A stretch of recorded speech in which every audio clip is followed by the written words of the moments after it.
Hello and welcome to pmclounge.com. Today, let's talk about 9 project management challenges that you as a project manager may face in your day-to-day project management life. Now, of course, this video comes from our Lounging Around series, which has nothing to do with PMP certification. All the videos in this series have to do with real life project management. So if you're a project manager, if you're a PMP certified or non-certified project manager, doesn't really matter. These are the kind of videos that are going to help you with your day-to-day project management job. So check out the first link in the description, which is going to be the playlist of all the lounging around videos that we have done so far. And today let's talk about the 9 project management challenges. Quick reminder, please hit the like button and help us spread the word.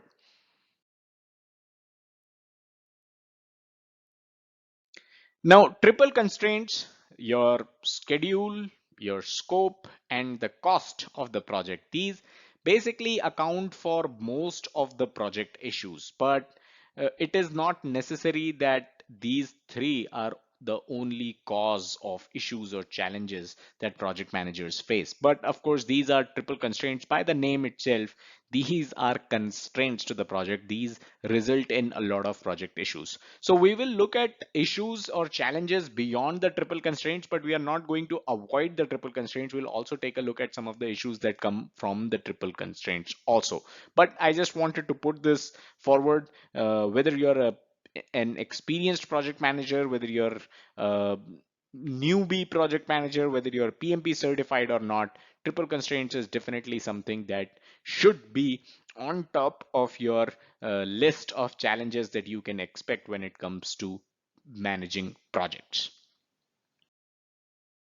Starting things off, the number one challenge is communication or lack of effective communication, to be more precise.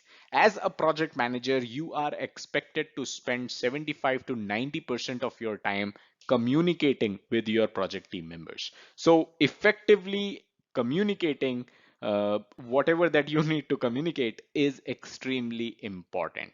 And of course, there are a lot of softwares that can be used these days for communication. You've got emails, of course, then you have Zoom. So if you have a remote team, you can, of course, get together on a Zoom call.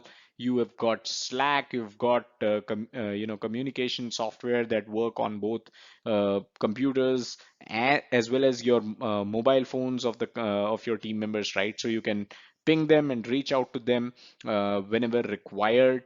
And then of course you have regular short stand-up meetings if needed a few times every week, so that there's no miscommunication around. So there are a lot of tools that can be used for communication, but communication needs to be effective.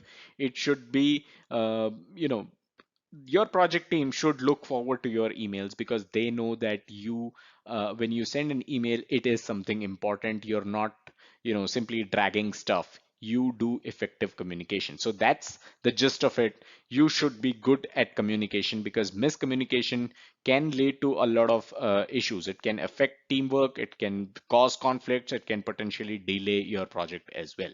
So communication is the number one challenge that I think most project managers face, and that is something that you should definitely work on. Number two challenge is scope creep, and this, of course, is related to scope management. How do you manage the scope of your project? Now, it is expected, changes should actually be expected. It is expected that scope or the requirements are going to change as project moves along, because everyone gets to know more about the project, everyone gets to understand the requirements better. But in the beginning itself, if you are dealing with a client who has very vague requirements, you should be sure that you are going to face challenges when it comes to the scope of the project. You cannot really plan a project as long as the requirements are vague, right? So that is going to be a challenge if you have vague requirements, if you have clients or stakeholders that speak of stuff which is very vague and they don't have clear requirements, right? So you should be proactively engaging with the clients during the planning phase. That way you should be able to get exact requirements and you should be able to minimize changes later on, right? Additionally, planning your resources and talent usage accurately is also key. So it is also important to not take up ad hoc change requests during the execution, right? So stick to the initial plan as much as possible and avoid scope creep as much as possible. Of course, like I said earlier, you will have to incorporate changes later on as well. That's how it works, right? Because people get to know more about the project, people get to know more about the requirements later on in the project as well. But the warning sign should be people talking about vague requirements in the beginning itself. So that's something that you should definitely look forward to.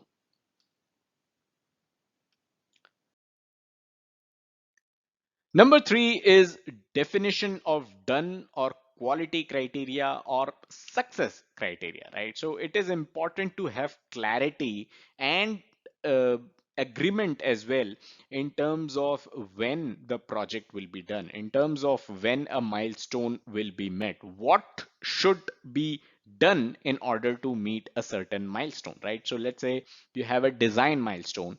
So if the design document is created, can we consider the design as complete? Or are there five people who need to sign off on the design for this design milestone to be complete? So that kind of clarity needs to be created, and your project milestones should have that kind of clarity around them on what is exactly the definition of done for a certain milestone.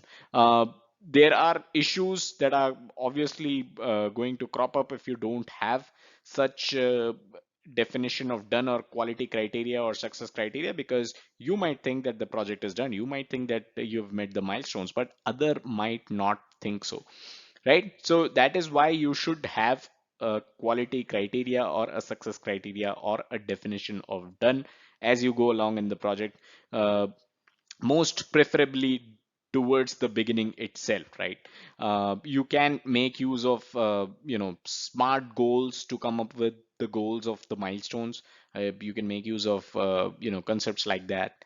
You can also having effective goals can also help you overcome the barriers that project management brings along, because you cannot manage a project that does not have quality criteria or a definition of done, because nobody is going to know when they will be done.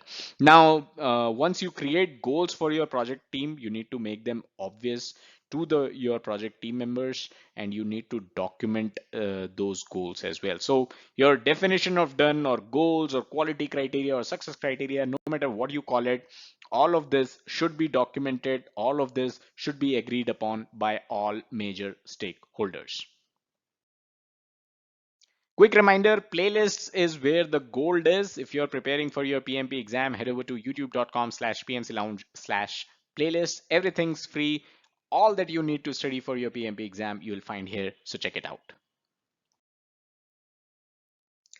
Number four is dollars, cost management, right? One of the triple constraints that we talked about initially. Now, of course, it's all about the money, honey, and you have to take care of what the budget for your project is, what is the kind of cost your project is incurring, and you also have to take a look at the ROI for the project as well, right? You cannot be delivering $1 million project that only earns $500,000 for the company or for the client. So cost management is something that should be one of the topmost uh, areas that you need to take care of, and one of the topmost areas that are going to generate project management challenges. Now, of course, there are a lot of tools, a lot of software out there that can tell you how much you have already spent, how much is left, and your expected cost and everything. There are a lot of tools, a lot of software that you learn during your PMP preparation as well. So it is absolutely necessary to adopt a tool, a cost management tool, a budgeting procedure, and you have to also ensure that if you foresee any cost overruns, you should be communicating that with the stakeholders, with the sponsors of the project, right? Again, we talked about scope creep, and if you increase the scope, if you take in too many changes, that is definitely going to increase the budget of your project. So keep that in mind. Like everywhere else in project management, documenting where you're spending the money, documenting how much is it that you expect the project is going to cost, everything, documenting is the key here. So that's something that you should take care of. And of course, as a project manager, as you gain experience, you will have the foresight to see how you are doing when it comes to cost management. Number five is team skills or inadequate team skills. Are your team members trained enough? Do they have the knowledge of the technology that they are required to work on? Now, you as a project manager, you can create the most ideal environment possible. But if your team members do not have the skills required to deliver the project is definitely going to, it is bound to fail, right? So you cannot actually deliver because your team does not know how to deliver it. So one thing to make sure you do towards the initiation of the project itself is to document the training requirements of your project team members. You should be speaking often with your project team members. You should be transparent in your communication in understanding their requirements of training and understanding if they have the competencies and skills required to deliver the project, right? So even if you have all the technical skills, right, you can also speak to your team members if they need any soft skills training, right? So in the initiation phase of your project, this is where it is very, very important. You have to have skills required, or else the project is definitely bound to fail. Now, of course, there has to be a certain groundwork that needs to be done. Now, of course, as your project team works on a certain project, they will also have a learning curve and they will also learn more as they deliver projects. But a certain groundwork is required, a certain level of skills is required before you can onboard the team on your project. Number six is risk management or inadequate risk management, to be precise, right? Have you gone over all the what if scenarios? Have you gone over uh, all the possible things that could go wrong? Do you have all of that documented? Do you have mitigation plans for all your risks? It is as simple as everything that you read in the risk management knowledge area when you are preparing for your PMP exam. So as a project manager, you should have the foresight to see what is going to happen in the project, what could possibly go wrong in the project, right? You should be able to use your past experiences to come up with the risk management plan. Now, of course, again, there are several softwares and systems that are used. You can also make use of previous previous similar projects to understand what went wrong in those projects and have contingency plan in place accordingly. But as and again, this is not something that you as a project manager should be doing alone. You should involve the entire team and you should be able to identify as many risks as possible and have a course of action planned for those risks, so that when they materialize, you don't the project does not go for a toss and you have plans in place. So risk management, inadequate risk management, is definitely one of the biggest challenges that project managers face. Number seven, let's talk about lack of accountability. Now, as long as every project team member is responsible and feels accountable for the project, this should not be a problem. This kind of problem arises when the project team members cannot associate themselves enough with the project. They feel like they are just being told what to do and they are not being asked enough, or they don't have much of a stake if the project fails. To ensure that this is not the case with your project, you need to ensure that you basically take all your project team members along. You involve all of them in decision making. You involve all of them when you're taking estimates, be it cost estimates, be it schedule estimates, right? All of that, when the project team members are involved in such planning, they will feel accountable and responsible for their project, right? So as a project manager, you will have to assign responsibilities to the team, of course, but you also need to ensure that the project team members are taking that responsibility and you know treating it like their own and not something which is being pushed down their throat, right? So you have to have regular check-ins with the team to ensure that accountability is there. It helps foster accountability, it helps foster responsibility. So make sure that your project team members are taking responsibility and accountability of the tasks that they are basically assigned. So the next issue is stakeholder engagement or the lack thereof, of course. Limited stakeholder engagement is a recipe for disaster. Now, of course, your project team members, they are stakeholders of the project for sure, but there are several other stakeholders. There could be positive stakeholders, negative stakeholders. Your client is one of the biggest stakeholder that you have, the most important stakeholder that you have, and the client is not necessarily part of the project team, right? And let's build upon this example. If your client of the project is not engaging enough during the course of your project, towards the end he or she may realize that you're not delivering what he or she expected, and that is going to cause a lot of issues.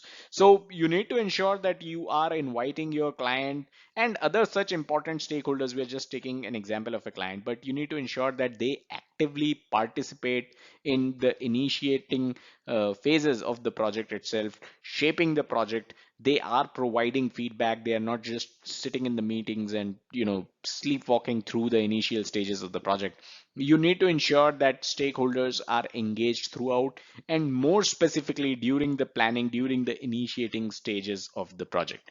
You can schedule regular meetings if required. You can address their concerns as much as required during the beginning itself, because later on it will cost a lot to make any changes. So make sure your stakeholders are engaged. Finally, last one is related to the project schedule: unrealistic milestones or unrealistic deadlines. Promising the moon in 2 weeks, that's definitely something that you should not do, right? As a project manager, you should know what is the capability of your project team. You should be able to negotiate the project timeline as well if required. You should not be saying yes to everything, right? Uh, when we talk about agile project management, you've got velocity. That is a good indicator of how much your project team can actually deliver. But when we talk about traditional project management, you can look at the lessons learned from the past. You can take a look at your past similar past projects and how much time they took. And of course, you can always involve your project team. You need to make sure that your project team is involved in terms of estimates for the schedule, in terms of estimates for the cost. So that is something that you need to make sure that you are doing, so that you don't have unrealistic milestones, you don't say yes to unrealistic deadlines, and that kind of project is bound to fail. So that is a major challenge, no matter what the customer says, no matter what your important stakeholders say. If you think the project team will not be able to meet a certain deadline, a certain milestone, you should definitely shout it out loud. Question for this video: what would you add to this list? What are the kind of real life on the ground project management challenges that you face on a day-to-day basis? Let me know in the comments. Definitely looking forward to your answers. And that's all that we had in this video. I hope you got value out of it. Subscribe to this channel if you haven't done so already. Smash that like button to help us spread the word. And also hit the bell icon to stay notified every time we upload new content. Don't forget to check out our website pmclounge.com. And if you like our work, consider contributing at pmclounge.com/contribute. Thank you.